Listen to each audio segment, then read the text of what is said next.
On écoute ça. Ah, mais tout est possible. C'est Non, pas mais moi qui vais vous dire. oui, mais est-ce que vous, sur le principe, vous seriez OK pour que ce soit, par exemple, un écologiste plutôt qu'un insoumis? Ou Moi, pour vous, c'est je répète ce que j'ai dit. inenvisageable?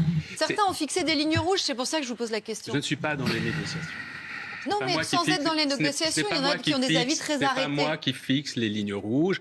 Il y a des personnalités extrêmement respectables et compétentes chez les écologistes, mais aussi au Parti socialiste. OK. Donc, c'est quoi la méthode mais en de revanche, désignation? il y a Parce une que c'est logique pas qu'il très conviendrait, selon moi, de respecter la logique des urnes. Mais alors, c'est Voilà. pas très clair, Émeric si, c'est Caron. très clair ce que je vous dis. Non, sur la méthode, je parle, c'est pas très clair parce qu'on a entendu ces derniers temps les insoumis nous dire, bah voilà, il sera issu du groupe majoritaire. Donc, bon, là, vous nous dites que ce seront les insoumis qui resteront majoritaires. Ce qui était, tout à l'heure, Sandrine Rousseau. Ce qui était l'idée de M. Faure, hein, initialement. Oui, mais alors, visiblement, les socialistes ne disent plus la même chose. Là, Sandrine Rousseau nous dit, bon, on a avancé, finalement, il y aura un système de points. Donc, est-ce que vous êtes déjà au moins mis d'accord sur la méthode? J'ai l'impression que la méthode est peut-être en train, en tout cas, d'être discutée par certains partenaires, ce qui me semble un petit peu étrange, puisqu'il y avait une méthode sur laquelle on était d'accord à l'origine. C'est vrai que c'est un petit peu curieux de changer la méthode en cours de route une fois que les résultats sont tombés. Si on veut que le programme du Front populaire soit appliqué, Jean-Luc Mélenchon, dès le soir du deuxième tour, a dit l'essentiel, c'est tout le programme, rien que le programme.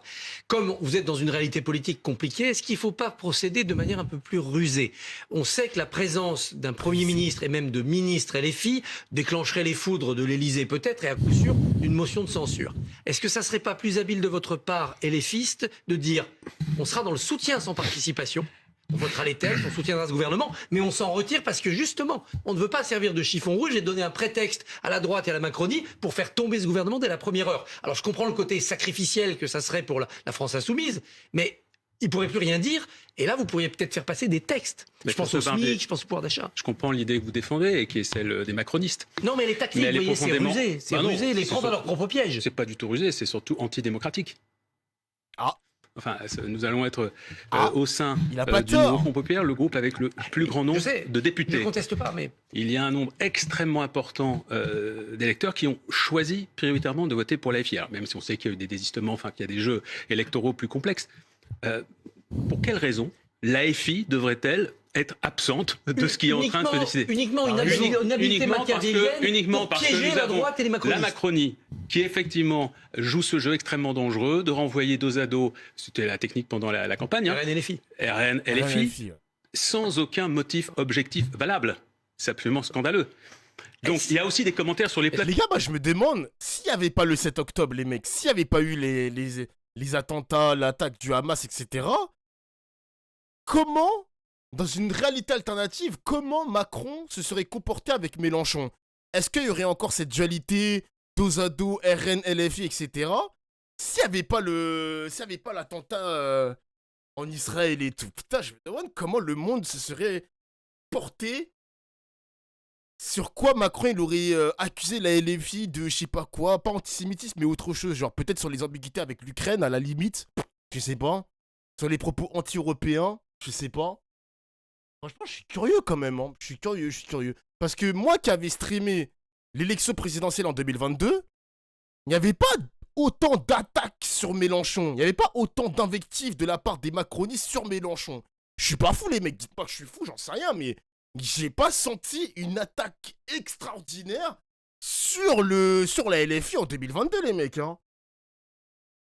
Islamo-gauchisme. Non, mais l'islamo-gauchisme, les gars, c'était des propos qui étaient lancés par le RN, par Reconquête, par Zemmour. Il n'y avait pas ce mot islamo-gauchiste qui sortait de la bouche un peu de Macron, d'Elisabeth Borne, des choses comme ça, quoi. Si, vous trouvez, les gars? Ah ouais, bah peut-être que... Après, j'ai pas une bonne mémoire quand même, mais... T'es fou d'Ofla et de vous chier à la gueule tous les jours. Ok, les gars, ok. Moi, j'ai le sentiment que les attaques sont tellement plus précises cette année, et encore plus puissantes, encore plus pointues, que je me dis que par rapport à 2022, est-ce que c'était la même chose ou... Est-ce que c'était la même intensité ou pas? Mais ok, je vous donne le poids, les gars, ok. C'est vous les boss, les mecs, c'est vous les boss. Qui accrédite cette idée que les deux partis seraient en miroir, ce qui est une absurdité totale. Au-delà de ça... Et donc il n'y a aucune raison, que la France insoumise ne fasse pas partie de ce nouveau gouvernement. LFI peut-être, avec en tout cas des ministres LFI au gouvernement, et que ce gouvernement dure 24 heures, parce qu'il y a une motion de censure. Quelle est l'étape suivante? Vous connaissez les étapes, elles ont été décrites. Il y en a plusieurs, mais c'est pas à moi aujourd'hui de faire les autres scénarios. On pourrait vous parler du gouvernement technique, ce qui n'est pas du tout notre souhait. Il y a d'autres hypothèses, mais nous, on ne déroge pas à l'idée première, à l'idée la plus démocratique qui soit, qui a été rappelée d'ailleurs par Dominique de Villepin sur une antenne concurrente il y a 2 heures, je crois, 2 ou 3 heures, à savoir que la logique républicaine veut que ce soit le nouveau Front populaire qui compose ce gouvernement. Il y a les principes, Aymeric Caron, mais il y a aussi après la réalité. Si vous voulez appliquer votre programme, si vous voulez mener cette politique de gauche, vous dites sur laquelle on a été élu, et vous dites vous-même, il y a une espérance de la part d'une partie des Français pour qu'on applique ce programme. Et Christophe Barbier l'a dit, votre gouvernement, c'est un insoumis, parce que les macronistes, parce que les LR l'ont dit, voilà, il y aura une motion de censure, il tombera, donc il durera 24 heures ce gouvernement. Vous ne pourrez pas appliquer votre politique. On va écouter le garde des Sceaux d'ailleurs sur ce point qui était tout à l'heure sur ce plateau. Pas forcément. Il n'est pas question de personne, il n'est pas question de poste, il est question du pays. Parce que moi, je vois bien tout ce que vous voulez. Si vous pensez qu'il suffit d'avoir un nom vendredi donné par la gauche pour que ce nom soit celui du Premier ministre, mais vous voulez que je vous dise, dans quelques jours, il y a une motion de censure. Qu'est-ce que vous lui répondez? En fait, c'est votre question dont je ne comprends pas la logique. Vous venez de rappeler effectivement un préalable, notre volonté d'appliquer le programme du nouveau Front populaire. Et vous êtes en train de me dire, mais alors si vous souhaitez appliquer ce programme, ce serait peut-être bien que la France insoumise passe son tour. Mais la France insoumise... pas son tour, mais comme le disait Christophe, rester effectivement en coulisses, mais sans être c'est bien ce que je dis. C'est-à-dire que la France insoumise soit absente de ce gouvernement. Vous l'avez établi ensemble. Alors que la France insoumise... Mais attends, mais elle est conne ou quoi? Genre, la meuf, elle a dit, la France insoumise... attends, elle a dit... C'est quoi la phrase qu'elle a dit, là? La France insoumise... pas son tour, mais comme le disait Christophe, rester effectivement en coulisses... Oui, voilà, rester en coulisses, ça veut dire que tu l'exclus, en quelque sorte. Tu l'exclus, genre. Rester en coulisses, c'est l'exclure, alors qu'ils ont plus de 70 députés. Non, mais c'est quoi ce bordel? Mais sans être c'est bien ce que je dis.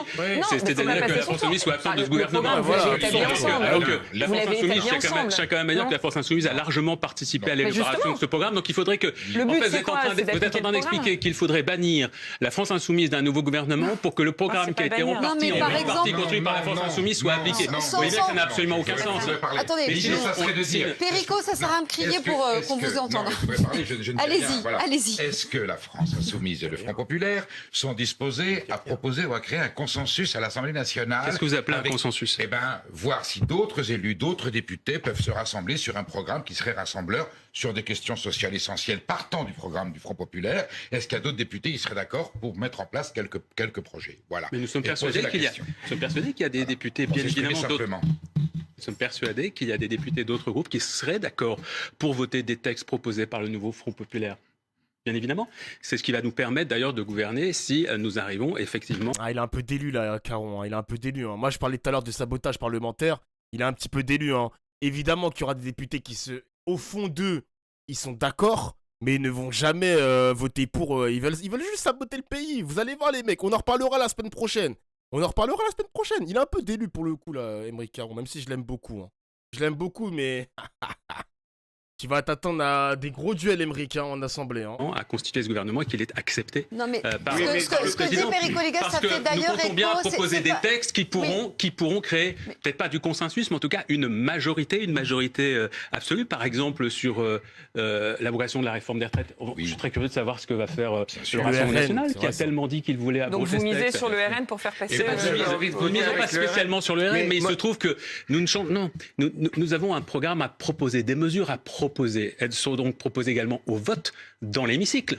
Oui, mais évidemment, ce sera donc ensuite aux députés de prendre leurs responsabilités. La question de Perico Légas, c'était plutôt de savoir si, sur certains points, vous êtes ouvert à certaines inflexions. Et pour cela, le Premier ministre doit-il être forcément de la France insoumise ou peut-il être d'une autre composante du Front populaire s'il ouvre un consensus le plus large possible pour gouverner ce pays dans le sens de l'intérêt général de la République? Il y a quand même des manœuvres qui sont totalement hypocrites et dont vous avez parfaitement conscience. On a commencé par diaboliser Jean-Luc Mélenchon, puis quelques députés de la France insoumise.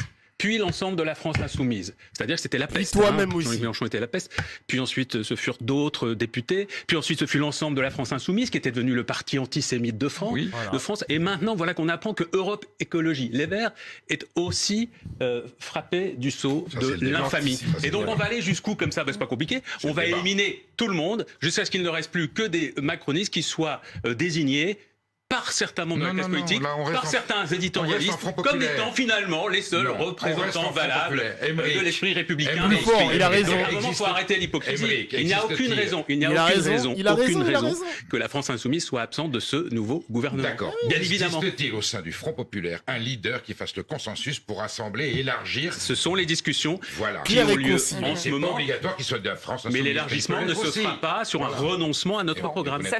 Qu'il y ait ensuite des députés qui considèrent que ce programme est extrêmement valable, extrêmement profitable aux Français et qui souhaitent nous rejoindre, c'est une autre question. On va y arriver. On n'empêche personne de dire nous approuvons ce gouvernement du Front populaire. Oui, parce qu'en fait là on prend la question dans un sens, c'est LFI épouvantail, est-ce que c'est une responsabilité, ne leur incomberait pas s'il y a motion de censure? Mais du côté des Français, du côté de la jeunesse, qui a vécu une politisation pendant ces élections, il faut savoir que la question peut se poser dans l'autre sens. Est-ce que ça ne serait pas au final les personnes qui pose une mention de censure, soit sur des mesures, soit sur un gouvernement où il y aurait LFI, qui au final serait vu comme responsable de l'instabilité politique ambiante. Mais les mecs, elles parlent comme moi, c'est ce que j'ai dit hier. Les gens qui vont voter contre vont devoir assumer leur choix. Elle a raison, moi je suis désolé, elle a raison. Et c'est exactement ce que j'ai dit hier. Et c'est là où les Français doivent faire preuve de bon sens, de discernement.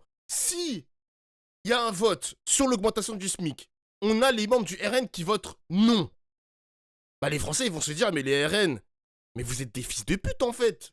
Vous êtes des merdes, vous ne voulez pas améliorer notre quotidien. Vous n'avez pas abrogé les décrets de la réforme des retraites, vous voulez notre mal en fait. On a voté pour vous, mais au final vous votez contre.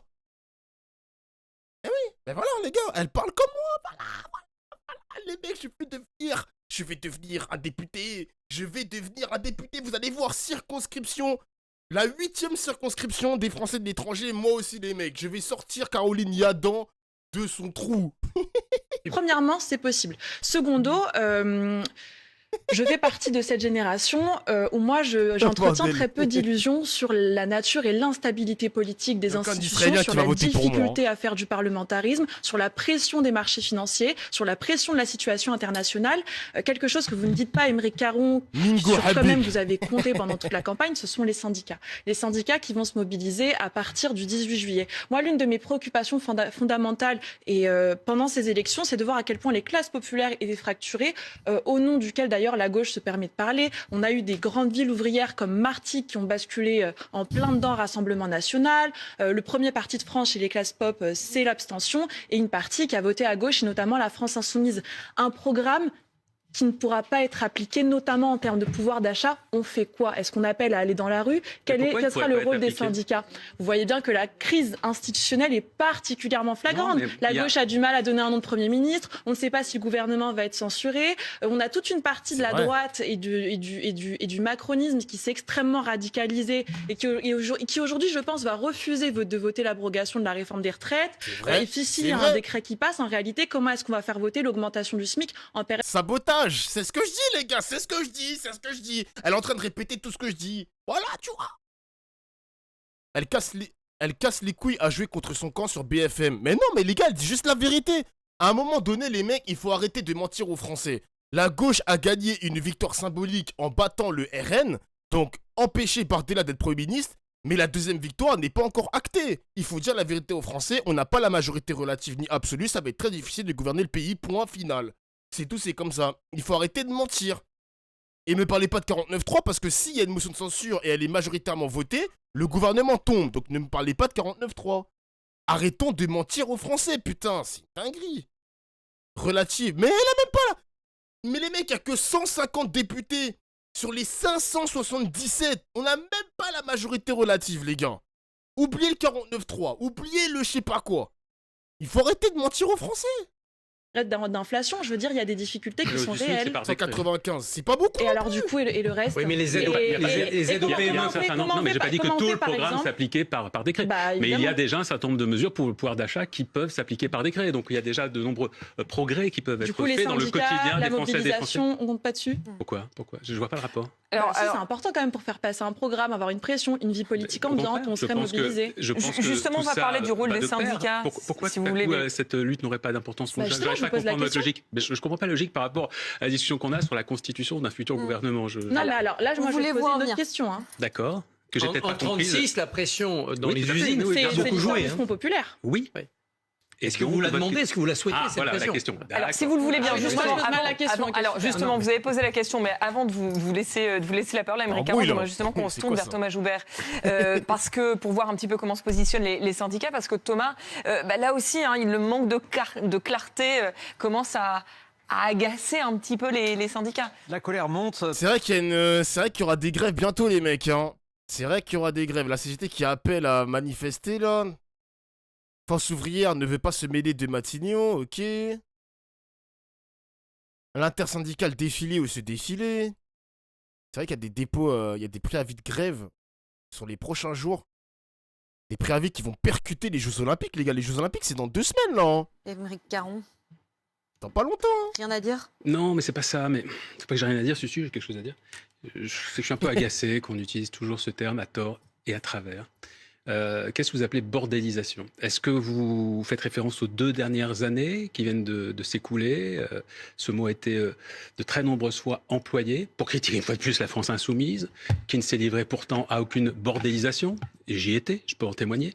Ou est-ce que ça a chauffé quand même à l'Assemblée. Attendez, c'était pas tranquille. Attendez, c'est vous qui avez découvert que parfois à l'Assemblée ça chauffe un peu. Non, mais là, c'était plutôt toujours. Non, c'était pas toujours. Et si vous êtes, si vous êtes un commentateur objectif, vous referiez exactement la même chose. Non mais on dirait mais non mais c'est je veux dire une opinion sur une histoire sentimentale qui vient de s'achever. Mais pas du tout, c'est pas ça. Il y a un nouveau dire votre question si je peux me permettre, c'est un nouveau visage de l'Assemblée nationale qui Oh là là, est-ce que tu pourrais ressortir avec ton ex? En gros, c'est ça. Non, il est trop fort, Aymeric Caron. Il est trop fort dans la punchline, putain. se dessine avec de nouveau des députés entrants. Est-ce que vous pourriez tirer Mais non, mais vous pourriez tirer des leçons. On peut toujours se dire qu'à tel ou tel moment, nous aurions pu faire autrement. Bien évidemment. Mais en fait, c'est ce qu'a dit tout à l'heure Sandrine Rousseau. On regrette quoi que ce soit de ce qui s'est passé, en tout cas dans notre groupe. C'est ce qu'a dit Sandrine Rousseau tout à l'heure en plateau. Elle nous a dit, pardon, Aymeric Caron, elle nous a dit, moi, je tire des leçons aussi de notre comportement ces dernières années. Sandrine Rousseau.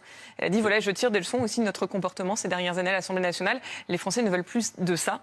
Et donc, il faut apaiser les esprits aujourd'hui. Et on a compris dans son discours. Sandrine, l'apaisement. Les gars, on veut juste améliorer nos quotidiens. Si ça doit passer par la lutte, par le verbe haut, par le sens de la punchline.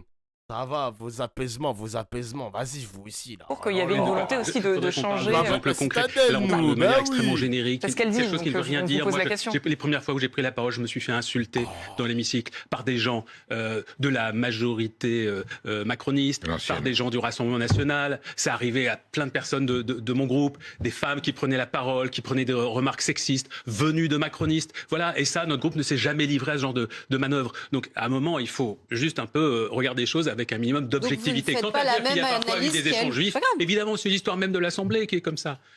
C'est vrai que le RN a capitalisé sur ce qu'ils ont appelé une notabilisation, la stratégie du calme. Ils en ont récolté des fruits électoraux. Oui, enfin, ils ont quand même. C'est une notabilisation qui a été largement construite dans un récit médiatique. Bien sûr aussi, mais beaucoup d'observateurs. Ils l'ont affiché, ils l'ont tenu, ils l'ont soigné. Toi, par exemple, ils n'ont pas soigné grand-chose. Ils ont bénéficié, je vous dis, d'une sorte de bienveillance extrêmement suspecte et coupable de la part de nombreux observateurs, de journalistes qui ont dressé un portrait du Rassemblement national qui ne correspondait pas du tout à la réalité, que ce soit en termes de compétences, soit en termes de travail, que ce soit en termes de comportement dans l'hémicycle. Oui. Je vous le dis, des remarques racistes, des remarques sexistes, on les a des dénoncés. insultes. Grégoire de Fournas a été battu d'ailleurs. Et on a attendu quand même 3 ou 4 jours avant le deuxième tour des élections législatives pour s'inquiéter sur le profil des personnes qui nous étaient présentées comme candidats ou candidates à l'élection législative. Voilà, plus fort, les gens de la LFI ont compris. Ils ont compris la stratégie des médias, ils ont compris le pouvoir, les gars. Le 4e pouvoir, le thread Twitter.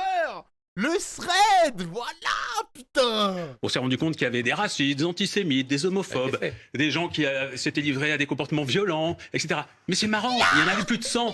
Et c'est marrant, personne s'est inquiété. Les enquêtes qui touchent le Rassemblement national. Je le remets. Oh, quel moment incroyable. 4 jours avant le deuxième tour des élections législatives pour s'inquiéter sur le profil des personnes qui nous étaient présentées comme candidats ou candidates à l'élection législative.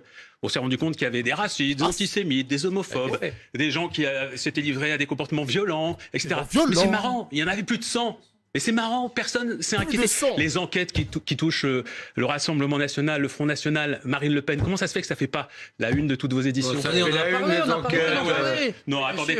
D'ailleurs, les gars, il y a un grand média espagnol qui a fait la une qui a fait la une, hein, un grand média espagnol qui a fait la une de Marine Le Pen et ses déboires judiciaires avec les assistants parlementaires. C'était à la une d'un quotidien espagnol et pour l'instant en France c'est silence radio.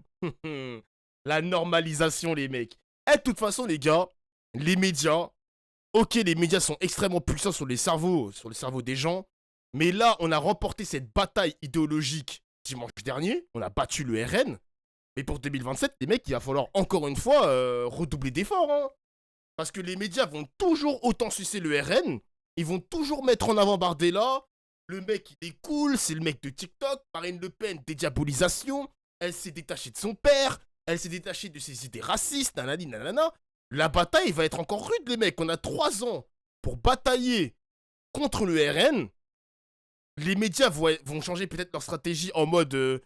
encore plus de reportages positifs sur l'image du RN, il va falloir se préparer les mecs, hein. Il faudra se préparer. Est-ce que les Français vont encore remporter la bataille contre le 4e pouvoir? Réponse, dans 3 ans.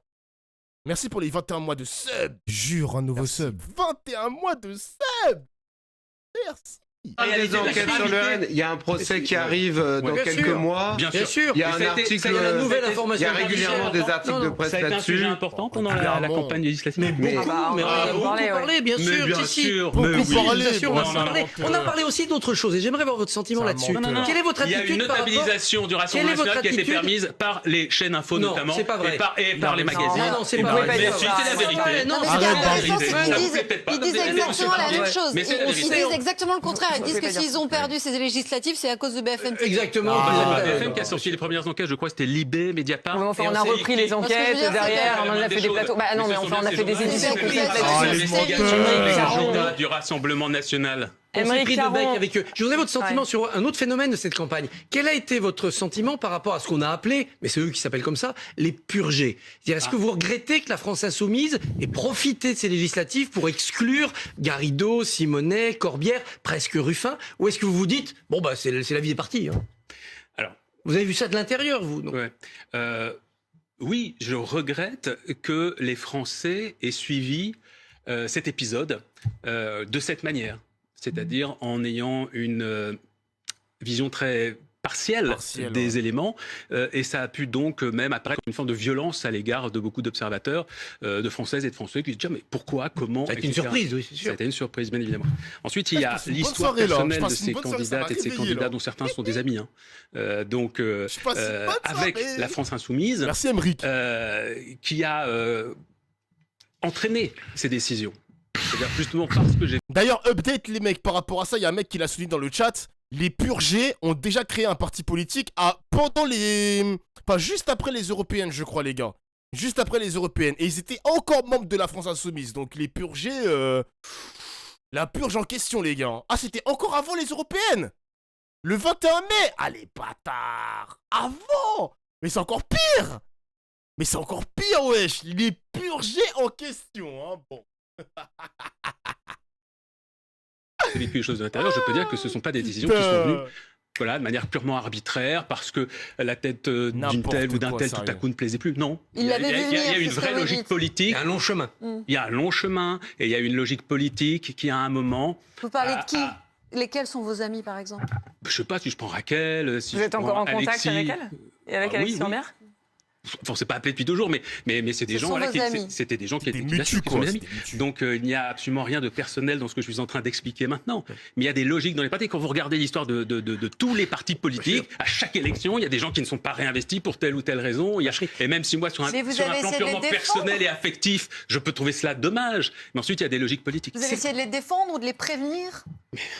Mais non, mais je sais pas, vous mettez en avant le fait que vous êtes amis avec eux, donc que du coup vous avez suivi ce qui s'est passé. Il ne vous a pas échappé non plus que, comme vous l'avez rappelé lorsque je suis arrivé sur ce plateau, je suis apparenté France Insoumise. Je ne suis pas dans les instances dirigeantes de la France Insoumise, donc je ne suis pas au courant. Mais ça vous a pas surpris, vous n'étiez pas au courant, mais ça vous a pas surpris. C'est réversible, ils peuvent revenir, pensez, à l'occasion de ce Front populaire qui brasse un peu les étiquettes. J'en ai strictement aucune idée. La question, c'est toujours la même, c'est celle de la logique politique. Dans un groupe, c'est tout à fait logique. Il y a des questions de loyauté, de cohérence politique. On s'en bat les couilles, sont réunies ou pas. Loyauté aveugle? Mais c'est vous qui dites aveugle. Non, je pose la question. Bon, non, c'est pas une interrogation à la fin. C'est comme vous, comme dans cette chaîne, il faut aussi qu'il y ait de la loyauté entre les membres de cette chaîne, entre les salariés de cette chaîne. Est-ce que ça, la conséquence, c'est pas que... Oh mais les journalistes, c'est vraiment des merdes, gros. Ben oui, il faut une forme de loyauté, comme au RN, comme au LR, comme chez les Républicains, comme chez les Macronistes, comme chez BFM TV. Ouais, il a réponse à tout et ça fait plaisir, les mecs, hein. C'est vraiment un sniper. Les gars, les députés comme ça, c'est pour ça que moi j'aime trop David Guiraud. Il nous faut des snipers.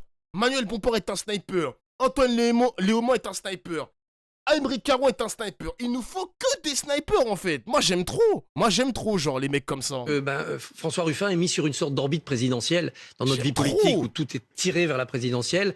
On a l'impression que là, Attal c'est parti, Philippe c'est parti et Ruffin c'est parti aussi pour le 2027. En fait, ça n'a pas vraiment d'importance ces questions. Pour les Français, c'est vrai. Pour l'ambiance actuelle des négociations, ça peut jouer. La seule chose qu'ils attendent, c'est qu'un gouvernement soit mis en place qui puisse améliorer leur quotidien. Que le programme soit appliqué. Et c'est pour ça que ma question, j'ai posé tout à l'heure, et que je vous posais la question par rapport à la mobilisation de la rue. Vous avez été extrêmement à la défensive quand je vous ai posé la question. Non, il n'y a pas de défensive.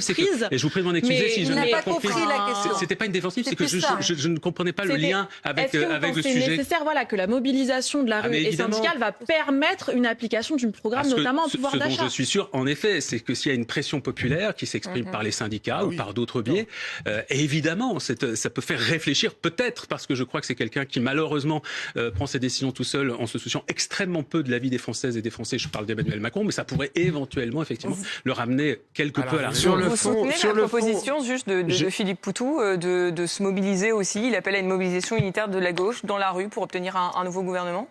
Vous dites que ça doit passer par la rue aussi ?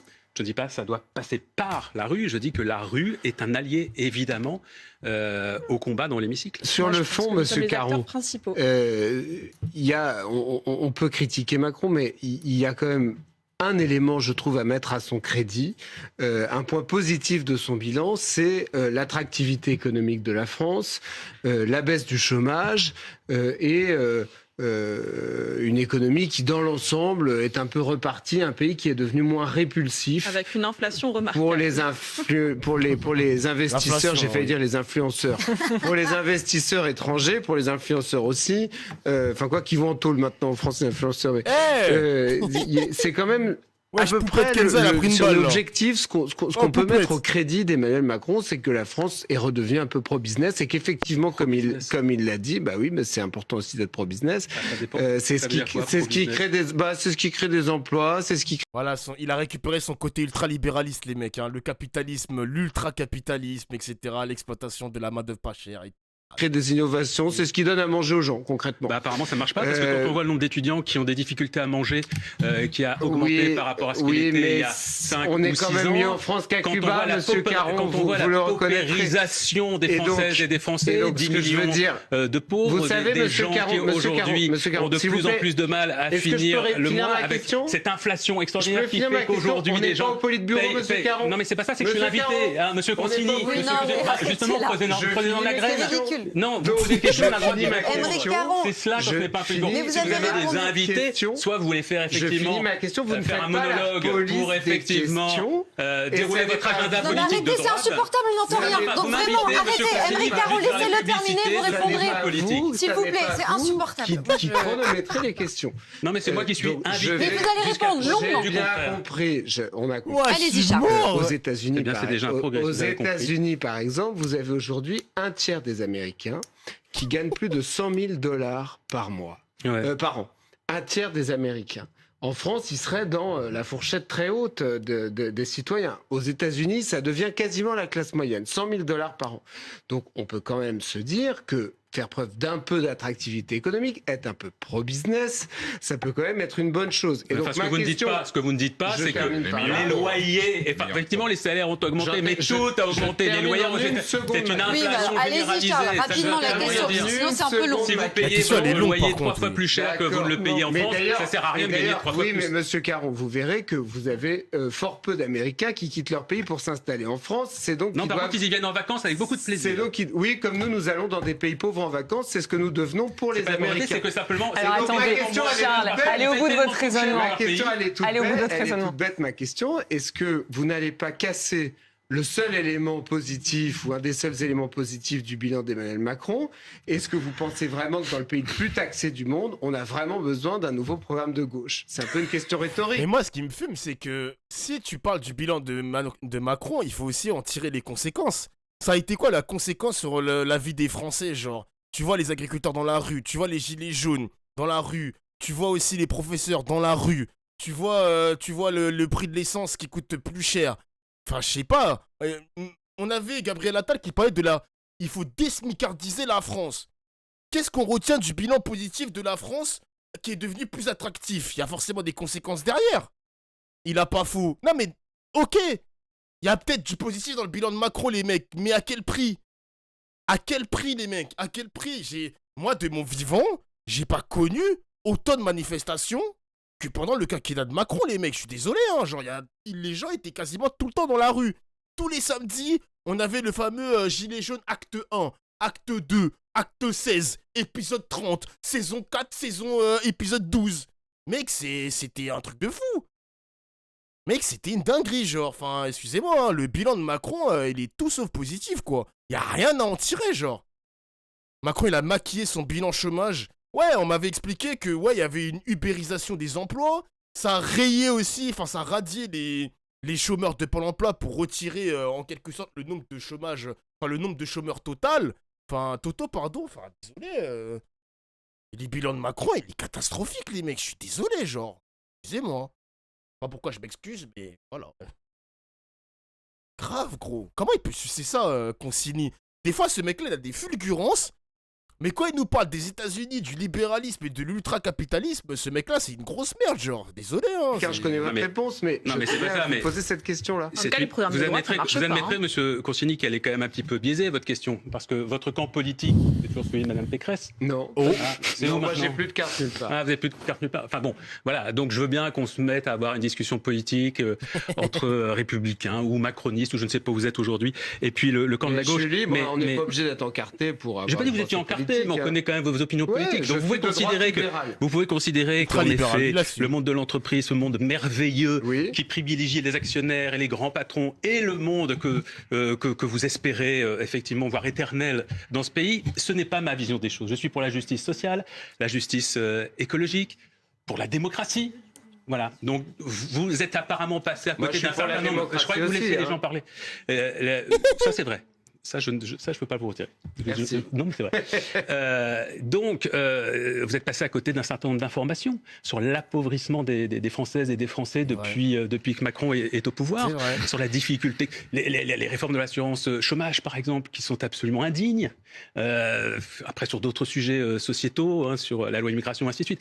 Donc, c'est une société dont, effectivement, nous ne voulons plus et dont les Françaises et les Français ne veulent plus d'ailleurs, puisque vous avez bien vu les scores absolument lamentables des candidats macronistes au premier tour de ces élections législatives. Caron, cette émission, c'est... On voit sur quel thème le NFP voudrait agir. Et en effet, je trouve qu'on a ça valait le coup de s'écouter. Cette émission, vous le savez, c'est aussi... inutile dans le débat. Excusez-moi, cette émission, c'est aussi l'occasion de donner la parole aux Français et aux Françaises qui nous regardent, qui ont la possibilité de vous interpeller directement. Et voilà une question d'Isabelle, Aymeric Caron pour vous. Si on étudie ce qui ressort, ce qui est ressorti des urnes, les Français ont voté majoritairement droite et extrême droite, et non à gauche. Pourquoi? Salut, première fois chez toi. Je t'ai découvert avec la vidéo sur David Guiraud sur YouTube et je suis bien contente. Bah, bienvenue à toi, Colline. Bienvenue. Pose-toi, mets-toi bien. Ne pas écouter les Français. Quand il y a des résultats, il y a plusieurs manières, c'est toujours comme cela, de les interpréter. Donc on peut effectivement considérer que, et c'est un fait, en nombre de voix, le camp de la gauche et l'écologie est minoritaire, puisqu'il a une majorité relative. Mais tout comme le camp de Macron était lui aussi minoritaire en ayant une majorité relative. On peut, comment dirais-je, tirer d'autres leçons des résultats. Dire par exemple, les Français ont rejeté majoritairement l'extrême droite. Donc c'est-à-dire qu'ils ne souhaitent pas que l'extrême droite aujourd'hui soit au gouvernement ou soit associée à un gouvernement. Donc le problème, c'est que nous sommes aujourd'hui dans un système qui est devenu tripartite. C'est comme ça. Donc il faut trouver une nouvelle manière de fonctionner. Donc la vous règle. Contestez ce discours qu'on entend, qui est de dire la France est à droite.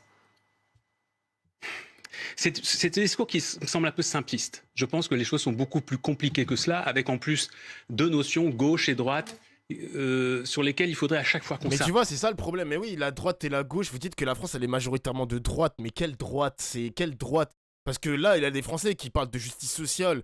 Ils en ont marre de voir les riches encore plus riches, les actionnaires encore plus riches, les employés, ils ont le même salaire à chaque fois. C'est quelle droite qu'on veut, genre? C'est quelle droite? Si c'est la droite sécuritaire, où il y a moins d'immigration, plus de sécurité, plus de police, je peux l'entendre. Mais en tout cas, les Français qui se sont exprimés ces dernières années, c'est surtout des Français qui ont envie d'avoir plus de pouvoir d'achat, genre. Plus de pouvoir d'achat.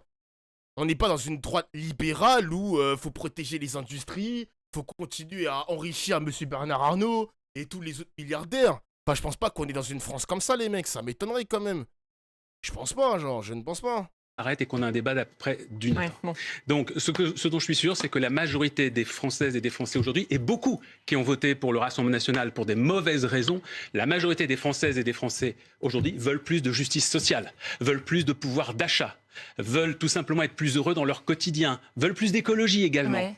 Ouais. Et tous ces sujets-là, c'est sûr et certain, tous les sondages nous le disent. Et ça, c'est exactement ce que propose le nouveau Front populaire. Comme vous parlez des sondages, il y a un chiffre moi qui m'a interpellé dans notre enquête cette semaine, Elab. On voit bien que pour les Français, il n'y a pas de solution idéale. Hein. Très honnêtement, il n'y en a pas une qui remporte tous les suffrages. En revanche, celle pour laquelle les Français sont le plus favorables, à 39%, c'est une coalition centrale, ensemble, LR, gauche, et sans LFI.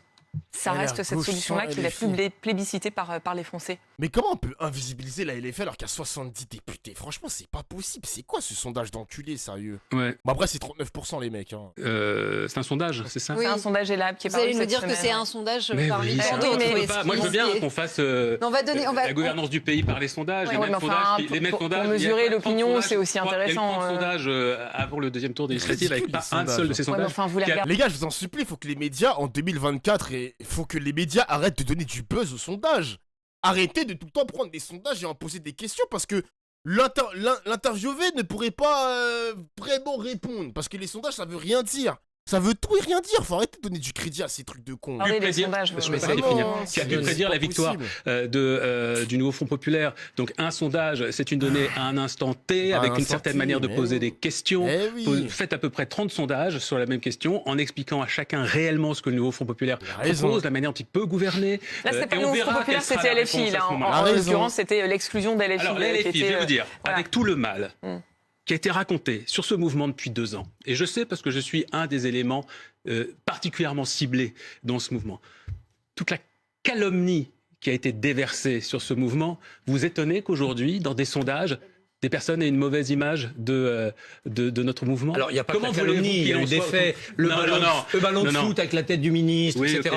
Des déclarations. Par exemple, est-ce que vous avez fait connaissance avec votre nouveau collègue, Raphaël Arnault, controversé parce qu'il est fichier S, ça, c'est la police qui a décidé, et puis pour avoir dit le 7 octobre... menaçant, puisque vous connaissez le système. Bien sûr. C'est important de le dire. Non, mais on le rappeler. Moi, ça m'importe pas. Vous êtes d'accord que ça ne veut pas dire qu'il est dangereux? Non, mais ça veut dire que les services de renseignement le surveillent et pensent qu'il pourrait l'être. C'est pas grand-chose. Non, ça veut dire qu'il est actif dans des domaines qui, effectivement, qui est la lutte contre l'extrême droite. Le 7 octobre, quand il déclare la résistance palestinienne a mené une offensive contre l'État colonial d'Israël, là, la polémique me semble plus justifiée. Avez-vous fait connaissance avec lui? Est-ce que ça sera un bon collègue qui va apaiser les débats? Mais il a répondu sur ça, en plus. Il a répondu, il a expliqué que ce tweet, c'était bien un tweet, je pense. Il le regrette aujourd'hui, car, explique-t-il, il l'a écrit au tout début du 7 octobre, aux premières heures des événements, alors qu'il n'avait absolument pas aucune vision de ce qui se passait réellement.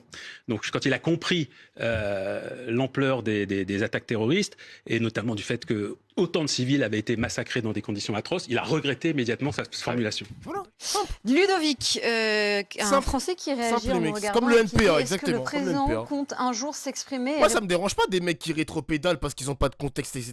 Mais évidemment, les gars, les anti-gauchistes vont dire maintenant tu regrettes, nanani, nanana. Mais du coup, là, Christophe Arbet, il a posé la question, et alors? Et donc? Et c'est quoi la suite? C'est quoi les bails? Je comprends pas, genre. Et alors, pourquoi avoir posé cette question? Ça reste quand même un bon collègue, vu qu'il a regretté son tweet à la base. À quoi a servi la question? Je me le demande. Répondre clairement aux questions des Français. Il était omniprésent pendant la campagne. Là, on est dans une impasse et plus rien. Qui peut réagir là-dessus? On lui demande moins de s'exprimer que de jouer son rôle de président. quand il y a un nom qui sortira du chapeau du Front populaire, le recevoir, poser ses conditions, parce que c'est un jeu à deux, l'exécutif, et puis laisser ce gouvernement aller devant après la représentation nationale pour tomber ou agir. Voilà, maintenant, il doit jouer son rôle de président dans un état de cohabitation confuse. Contrairement aux anciennes cohabitations qui étaient claires. En même temps, quand il s'exprime, il met le feu aux poudres. Est-ce que par cette lettre aux Français, il n'a pas aussi compromis l'idée d'une coalition centrale ? En fait, pour moi, Emmanuel Macron, c'est vraiment le vecteur principal de l'instabilité politique française en faisant ressortir tous les outils autoritaires qui sont intrinsèques à la Ve République. Et après, nous, en plus, dans notre génération, et chez les gens qui bossent, qui vivent dans des quartiers, qui sont étudiants et tout comme moi, il y a un truc où on est en mode, à chaque fois qu'il va parler... on a peur. Qu'est-ce qu'il va nous sortir? Quelle bombe nucléaire va-t-il poser? Est-ce que ce sera du vent ou est-ce que ça va être extrêmement vertical? Et le problème, c'est qu'en fait, il est doué pour quelque chose, c'est toujours détourner des vraies préoccupations et des vrais débats. Et là où nous, on va avoir une inquiétude qui est celle de comment appliquer notamment un programme sur les questions de pouvoir d'achat, pouvoir répondre à la question de l'inflation, pouvoir répondre à la question de la guerre qui nous inquiète beaucoup d'entre nous. Alors là, il va embourber l'ensemble du camp politique sur des questions politico-politiciennes et renforcer la crise de la Ve République. Sur ce point, Charles Consigny. Moi, je suis d'accord avec ça. Je suis d'accord, je souscris à tous ces propos à la demoiselle. Macron incarne l'instabilité en France. Il l'incarne. On va écouter Aymeric Caron quand même. Moi, j'ai pas envie d'écouter. Ah, c'est fini. Ok. Aymeric Caron. Ah, il est encore là. De rassurer aussi je fais ma dose ce soir, partenaires. Je passe une trop bonne soirée, les mecs. Je fais ma dose. Vous inquiétez pas, les gars, il y aura bien un film ce soir. Il est déjà 21h25. Désolé pour le retard, mais là, je passe une trop bonne soirée, les mecs. J'aime trop Aymeric Caron. J'aime trop l'écouter, gros. Ce qui me concerne, la parole d'Emmanuel Macron est, pour moi, largement démonétisée. Donc, ce qu'il peut dire là-bas n'a pas plus pour vous. Et c'est pas que ça n'imprime plus, c'est que quand même, cet homme a été... s'est manifesté par une succession d'incohérences, de déni de démocratie. Enfin, je ne veux pas refaire toute l'histoire depuis sa première élection. Non. Mais ça n'était que des revirements, que des contradictions, que du non-respect de la parole, enfin de l'entente, de l'écoute de la parole populaire. Mais du coup, comment vous imaginez une cohabitation avec lui si vous réussissez à envoyer un Premier ministre insoumis ou de ce nouveau Front populaire à Matignon? C'est le gouvernement qui dirige. C'est pas le président dans notre régime. Il a quelques prérogatives, mais il signe les décrets déjà. Oui. Mais après, dans ce cas-là, ce serait lui qui, si tout à coup il était lui dans une situation à refuser toute forme de cohabitation et de coopération avec un gouvernement du nouveau Front populaire, qui, je le rappelle, le nouveau Front populaire formation, qui est donc sorti en tête des urnes dimanche dernier, c'est donc lui qui serait responsable du blocage de ce pays. Donc il n'y aura pas de discussion, ce sera votre programme, rien que votre programme, mais il n'y aura pas de discussion avec Emmanuel Macron. Non, il n'y a pas de raison. Non, ce sera une cohabitation dure, c'est ça que je sais pas. Mais c'est pas une cohabitation dure. Mais les journalistes sont cons, quoi. Le président, c'est pas son dos. C'est pas à lui de diriger la France. Il nomme le Premier ministre et c'est le gouvernement qui va diriger la France. Chacun a sa responsabilité. On est dans un régime semi-présidentiel. Je comprends pas. Vraiment, elle ne sera pas dure, elle sera normale. Donc, il y aura pas... non, enfin, si vous dites de toute façon Emmanuel Macron n'aura pas d'autre choix que de signer nos décrets, ça veut dire qu'il n'y a pas de dialogue. Ça s'appelle la démocratie. C'est en tout cas telle qu'elle a été conçue dans. Oui, mais enfin là, on est face à une situation inédite. Oui, c'est pour ça qu'il va falloir revoir notre constitution un jour. Et quand on regarde ce qui se passe chez nos voisins européens qui sont confrontés à ce genre de situation, eux, pour le coup, il y a des coalitions, il y a des compromis, il y a des discussions. Alors je sais que c'est pas dans notre culture, mais est-ce qu'il va peut-être pas falloir aussi changer notre logiciel ? Il va falloir. Nos institutions sont largement imparfaites, et c'est pour ça que je le répète dans notre programme, il est question de les rénover profondément. Il y a aussi mais pour l'instant, on doit bien faire avec le système tel qu'on en hérite. En tout cas, quand on vous écoute, on se dit quand même que les mecs. C'est une cohabitation compliquée qui se dessine si jamais elle voit le jour dans quelques mois ou dans quelques semaines. Elle peut avoir une cohabitation, c'est une majorité de l'Assemblée nationale contre le président de la République. Pour l'instant, il n'y a aucune majorité. Il y a un parti qui a un peu d'avance, qui pèse 16% de l'Assemblée. On a en gros 3/3. Il n'y a pas de constitution de gouvernement rationnel. On a une majorité relative qui sera important de reconnaître au NFP tout de même. Hormis des pactes législatifs dont le Front populaire peut prendre l'initiative, à condition que vous ouvriez à d'autres partis des projets communs, c'est ce qu'on a dit tout à l'heure. Ce qui prouve quand même notre volonté justement d'être extrêmement constructif, contrairement à Emmanuel Macron, qui lui a dirigé pendant 2 ans avec une majorité. En vrai, c'est même pas une cohabitation, le président il est trop affaibli et n'a presque plus de poids et de pouvoir, et la majorité NFP est beaucoup trop relative, le pouvoir reviendra complètement au Parlement d'Ofla. Mais oui, bien sûr, mais c'est là, Black Goku, c'est le Parlement qui vote les lois, c'est l'Assemblée nationale qui vote les lois. Mais je vous le redis depuis des semaines, enfin depuis des jours, pardon, parce que c'était la semaine dernière. Depuis des jours, je vous dis, les gars, Macron, il est dans une situation de merde. Il est dans une situation de merde. À la limite, quand il avait les 250 députés, il a fait quand même passer des lois. Et là, c'est très dur. C'est très très dur pour lui de gouverner là. Force à lui hein. Relative sans jamais chercher le moindre dialogue, le moindre travail commun sur un texte. Ça c'est un fait qu'il avait 2 ans et demi pour prouver sa volonté d'ouverture à d'autres partis. C'est un arbitre exactement. C'est un arbitre. Refusé les mains tendues que lui ont proposé les autres formations. Il ne donne pas des leçons de consensus aujourd'hui. Auquel l'obligeait pourtant son statut puisqu'il avait été élu pour faire barrage à l'extrême droite, je vous le rappelle, et donc par des voix de la gauche. Donc pas une réussite. Mais comme vous avez été élu grâce à des voix de droite, grâce à des voix macronistes. Effectivement, même si dans les reports de voix, si vous avez regardé toutes les études qui sont sorties... C'est plus ces élus de droite qui sont élus par la gauche et l'inverse. La gauche a fait son travail. Elle a voté très largement pour les candidats de droite. Et la droite, elle, en revanche, a hésité à plusieurs reprises, ne l'a pas fait, n'a pas joué le jeu. C'est vraiment un produit du Front républicain. Donc vraiment, et en fait, les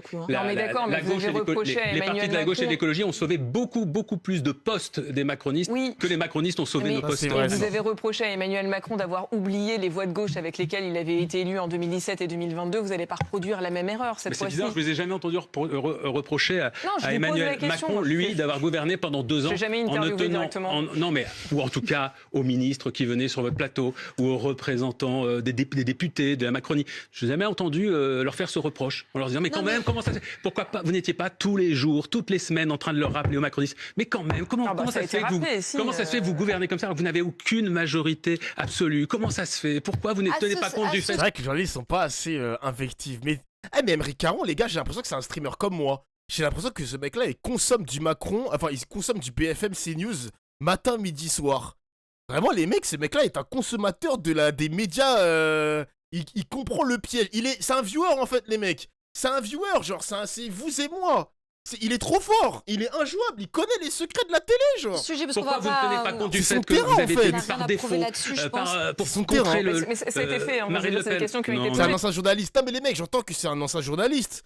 Mais tu peux être un ancien journaliste et il est tellement occupé par le terrain de sa circonscription qu'il en oublie de regarder BFM TV, qu'il en oublie de regarder CNews, qu'il en oublie de regarder la presse écrite. Vous voyez ce que je veux dire ? Mais non, le mec, il continue de consommer la télévision, il continue de voir le jeu médiatique, il continue de voir l'impact du 4e pouvoir sur le cerveau des gens. Mec, c'est trop bien. Ce mec-là est trop fort, genre. Il est trop fort. Mais ce que je comprends, c'est que vous allez refaire les mêmes erreurs qu'Emmanuel Macron. Non, on est en train de vous dire exactement l'inverse. Vous nous écoutiez quand même avec objectivité. Donc ça veut dire que on est en train de vous dire que justement, nous voulons éviter, tout en ayant notre majorité relative, nous voulons éviter de gouverner avec une forme de brutalité, que nous voulons faire les choses dans le dialogue, en trouvant des majorités sur des textes, parce que nous sommes sûrs qu'il y a un certain nombre de sujets qui apparaîtront comme étant indispensables pour l'intérêt des Françaises et des Français. Vous avez dit tout à l'heure, on va gouverner par décret. Et là maintenant, vous dites... J'ai pas dit qu'on ferait tout par décret, tout ne peut pas se faire par décret. J'ai dit que sur un certain nombre de choses, par exemple la hausse du SMIC, ce serait quand même incroyable qu'il y ait des protestations d'une majorité des élus de cette Assemblée, quand bien même on le fasse par décret. Est-ce que vous avez vu passer cette tribune ? Il y a quand même une campagne qui a été faite pour tous les partis sur la question du pouvoir d'achat. Me semble-t-il, tout le monde est d'accord sur le fait qu'il faut augmenter le pouvoir d'achat des Françaises et des Français. Et là, on a une solution, par exemple. Justement, sur votre programme, il y a une tribune dans le journal Le Monde aujourd'hui. Alors, c'est pas des gens de droite, en l'occurrence, c'est des anciens élus de gauche. Vous l'avez vu, des artistes, des intellectuels qui vous disent, ils vous demandent de tendre la main aux acteurs du Front républicain pour discuter d'un programme d'urgence républicaine, qui ne serait donc pas uniquement le programme du nouveau Front populaire, parce qu'ils disent les électeurs n'ont pas donné la majorité absolue au NFP et donc de mandat pour appliquer la totalité de leur programme. Il y a eu le programme comme point de base de ce NFP, mais ça ne peut pas être la finalité dans tous les domaines. En gros, il va falloir qu'il y ait des inflexions, des évolutions sur certains sujets, sur certains domaines pour tenir compte de ce front républicain. Est-ce que ça, vous l'entendez? Et sur quoi, par exemple, vous seriez à même d'évoluer? Je ne vais pas rentrer dans les détails aujourd'hui de tel ou tel point. On a un programme extrêmement cohérent de 150 mesures qui doit être bien sûr encore travaillé, affiné, parce qu'il a été bâti, construit en quelques jours, et pourtant, il est extrêmement cohérent et salué par bon nombre d'économistes. Lorsque nous serons au gouvernement, du fait de cette majorité relative et non absolue, c'est vrai qu'il y aura des questions à se poser, sujet par sujet, texte par texte. Et de fait, ce travail qui nous est demandé dans cette tribune, il se fera. Il est légitime, cette demande est légitime. C'est ce que vous dites. En fait, ça ne dit rien d'autre que ce que moi je vous dis depuis tout à l'heure, c'est-à-dire que la situation de l'hémicycle fait que nous devrons constituer sur des textes qui passent dans l'hémicycle des majorités. Oui, mais ça ne voudra pas dire que nous devrons renoncer à notre programme. Non, mais il y en a certains qui sont plus fermés que vous. Et qui disent ce sera notre programme et rien que notre programme. Mélenchon, les gars, je regarde un petit peu ce qui se passe sur Twitter, mais Mélenchon et en tout cas son entourage, les militants, etc., militent en tout cas pour Mademoiselle Bello, hein. Donc la présidente de la région de la Réunion, de l'île de la Réunion. C'est son nom qui ressort le plus, les gars. Moi, je dis pourquoi pas. Pourquoi pas Huguette Bello, les mecs? Pourquoi pas? C'est pas fermé, c'est exactement ce que je viens de vous dire. Non. Je viens de dire, nous devons convaincre que sur notre programme, eh bien, il y a une logique, une légitimité à ce que nous ayons une majorité dans l'hémicycle. Safia? Oui, en fait, la question entre est-ce que c'est les personnalités qui vont trancher ou est-ce que c'est le programme, j'ai l'impression que c'est super flou. Il y a Emmanuel Macron qui lui impose à la gauche qu'elle tranche sur le programme, tandis que d'autres préféraient que ce soit sur des personnalités. J'entendais notamment sur le Parti socialiste ou même Alma Dufour de la France Insoumise qui disait dans ce cas-là, peut-être en fait que nous, on peut essayer d'attirer des personnes à la gauche de la Macronie pour en fait faire apparaître un consensus. Moi, en tout cas, ce qui m'inquiète énormément dans cette tribune qui a été faite, c'est qu'en fait, c'est des gens qui ne comprennent pas que le Front républicain n'est pas une idéologie, n'est pas un programme, et c'est une tactique de barrage, en fait, qui a permis à un moment à l'extrême droite de ne pas prendre le pouvoir. Et donc, en fait, un programme Front républicain, ça ne veut absolument rien dire, à part peut-être, effectivement, de renforcer l'extrême centre qui a toujours tendance à imposer ses conditions. Et dans ce cas-là, c'est quoi? C'est renoncer sur quoi? Renoncer sur le pouvoir d'achat? Aujourd'hui, actuellement, la misère sociale et la stigmatisation de l'immigration, c'est ça qui fait monter le Rassemblement national. Donc au bout d'un moment, il faut prendre ses responsabilités parce que vraiment ce genre... Faut arrêter de croire que le NFP va gouverner. Ils n'ont même pas le tiers des députés. Ils vont se faire dégager en 48 heures. Alors déjà, pour commencer, bonsoir. Pour commencer. Et on n'est pas débiles. Nous ne sommes pas des débiles sur mon stream. On est tous au courant. Merci, au revoir. Mais reste sur mon stream, mon gars. T'inquiète, on n'est juste pas débiles. T'inquiète. Banne-le. Mais non, mais les mecs, j'ai pas le bannir. Pourquoi vous voulez que je le banne à chaque fois? C'est un nouveau. Oh, vous aussi, là. Genre de truc, je ne sais pas ce que ça veut dire, moi, personnellement. C'est un programme d'urgence républicaine et d'un gouvernement correspondant. Qui irait donc... Qu'est-ce que c'est flou? No game, no life. En fait, c'est ça, c'est ce mélange entre le programme, les personnalités, on ne sait pas trop. Et bon, d'un moment, il faut prendre ses responsabilités. Le Front républicain, c'est pas une idée. C'est une tactique de barrage à un moment. Ce serait une erreur fondamentale que de... Là, je partage ce qui vient d'être dit à l'instant. Ce serait une erreur fondamentale que tout à coup d'essayer de réunir des gens autour d'un truc qui serait un boulga, avec des mesures qui finalement essaieraient de nous refaire une Macronie bis, quoi.